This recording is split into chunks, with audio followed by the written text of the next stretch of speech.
o quanto eu me arrependo. Infelizmente as pessoas não acreditam, Danilo.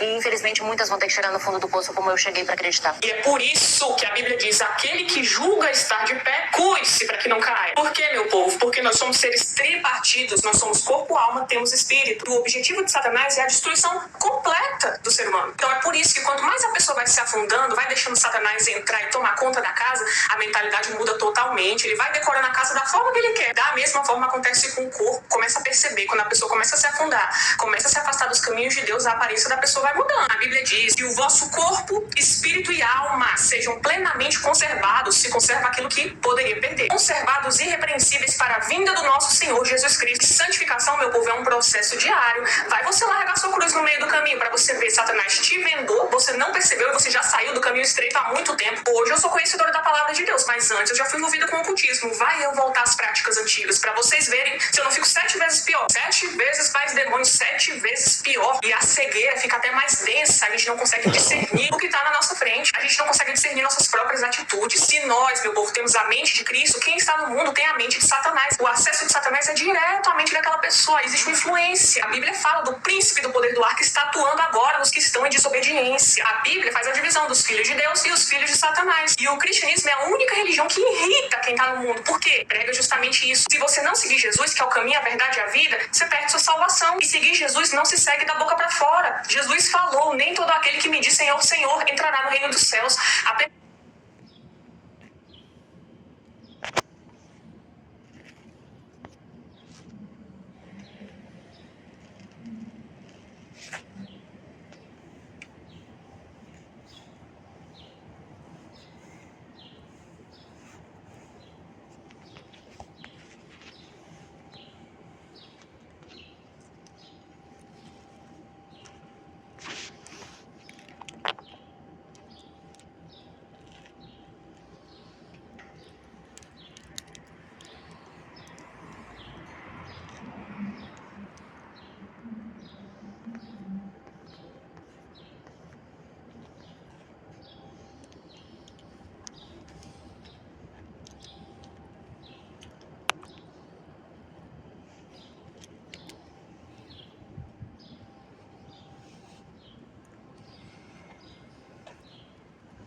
Vamos lá, vamos ler juntos essa pequena nota, essa pequena explicação que eu dei aqui nesse comentário a respeito desse vídeo, falando sobre corpo, alma e espírito.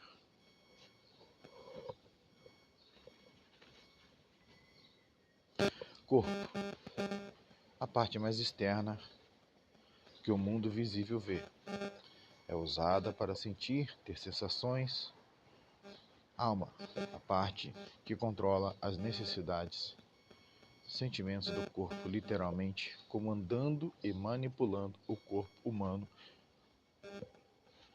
para que as demandas da alma sejam todas atendidas. Espírito. Esse não é o Espírito Santo, é o Espírito do homem, que faz a ligação entre o Espírito Santo e o do homem, para assim controlar os outros dois, alma e corpo. Sendo assim, dá para entender perfeitamente pessoas que dizem ser convertidas, mas suas atitudes nada se parecem com Deus. Pessoas que estão dentro da igreja, mas estão dormindo ou mortas espiritualmente. Pessoas que dizem ser cristãs, mas não têm discernimento algum. E tantas outras coisas ou características que eu poderia citar aqui com clareza. O que ocorre é que o espírito dessas pessoas Vemos aqui que é um espírito com letra minúscula, né? É o espírito do homem. Está dormindo, não tendo como agir para subjugar a alma e essa dominar o corpo humano, o fazendo obedecer à vontade de Deus e de seu espírito, que é santo. Após essa simples explicação, podemos concluir que o certo é o espírito está submisso e obediente ao Espírito Santo. Aí sim, vai comandar a alma e essa vai levar a carne cativa à obediência de Cristo. Entendemos agora o que é que palavras como essa querem dizer. A eles lhes foi dado um espírito de profundo sono, para que vendo, não vejo, ouvindo, não ouço, e nem se entendo a respeito das coisas do reino. Mas a vós é dado conhecer os mistérios do reino de Deus. Ou também, por causa disso, há muitos que dormem entre vós. E por se multiplicar a iniquidade, o amor de muitos se esfriará, sendo as pessoas totalmente controladas pelas vontades e demandas da alma. Deixo aqui bem claro também, e já desmascarando diante dessa explicação clara de como se deve interpretar a palavra de Deus, que não existe crente carnal. Existem pessoas convertidas e os que não são convertidos. Pecado? Bom, enquanto estivermos nessa carne, vamos pecar. Acontece que o salvo não tem alegria em pecar. Sua alma se entristece profundamente, pois ele está sempre buscando submeter a sua alma ao senhorio de Cristo, ao passo que o não salvo tem alegria no pecado e inevitavelmente se torna um iníquo. Essa é a primeira parte, né?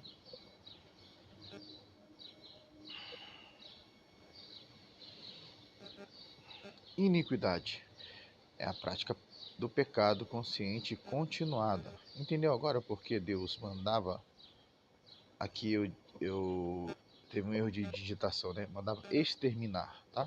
Nações inteiras no passado, inclusive crianças, eram povos iníquos, blasfemos e adoravam outros deuses, inclusive com sacrifícios humanos. Considerando isso que foi dito aqui, como você vê agora a igreja brasileira?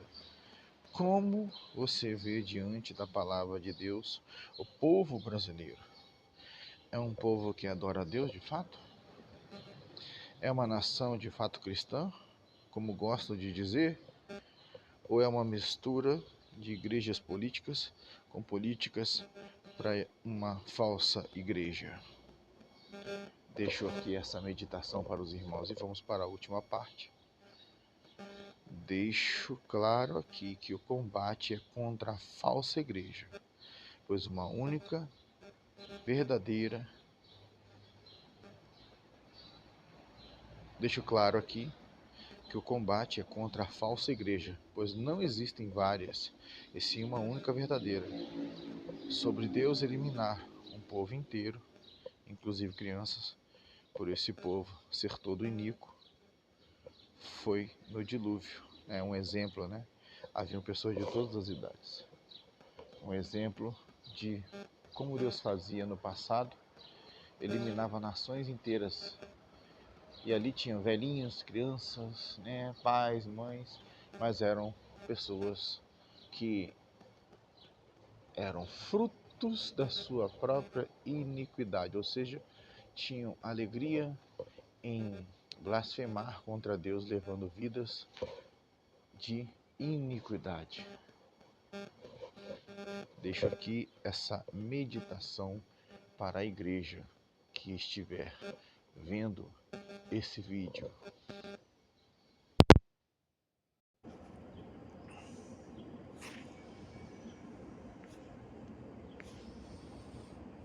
Mas aquele que fizer a vontade do meu Pai que está nos céu. E esse vídeo, meu irmão, é pra você mesmo. Se por acaso você deixou sua cruz no meio do caminho, pega ela de volta. Porque Deus falou da divisão entre o joio e o trigo. Está chegando o tempo que Deus vai separar a igreja em duas partes. O joio e o trigo. O joio cresce no meio do trigo. A Bíblia em nenhum momento fala que quem tá na igreja vai ser salvo. Pelo contrário, fala que muita gente dentro da igreja, inclusive, Deus vai chegar naquele dia e falar: nem te conheço, apartai-vos de mim.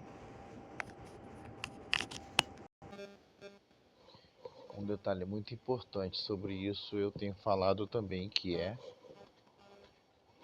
aquele texto que diz: ele tem na sua mão a pá, e limpará a sua eira,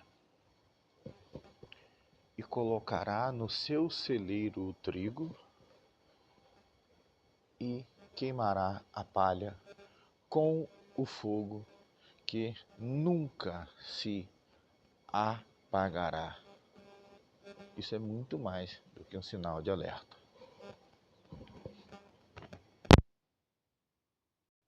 Profetizei no teu nome, não te conheço. É assim que Deus vai falar. Cuidado, meu irmão. Aquele que julga estar de pé, cuide-se para que não caia. E digo mais, existe um processo lento que acontece na mente daquele que se afasta dos caminhos de Deus. Não é imediato. Ninguém vira as costas para Deus de forma muito imediata. É de pouquinho. Você abre uma portinha, Satanás toma aquele cômodozinho da sua casa. E quando você menos perceber, ele já tá lá dentro. Então aquilo que você falava, não, aqui não. Você já está lá. Aonde você tinha temor, o temor vai se esvaindo, porque o temor é dom do Espírito Santo. E o temor é o princípio da sabedoria. A Bíblia chama de princípio da sabedoria. A Bíblia faz divisão entre duas sabedorias, a que vem de Deus e a que vem do mundo. Cuidado, ninguém chega nesse ponto do dia pra noite. Isso aí, tá corretíssimo a conclusão desse pensamento que, vou chamar assim, né, a irmã aí tá dizendo. Fica aí o alerta.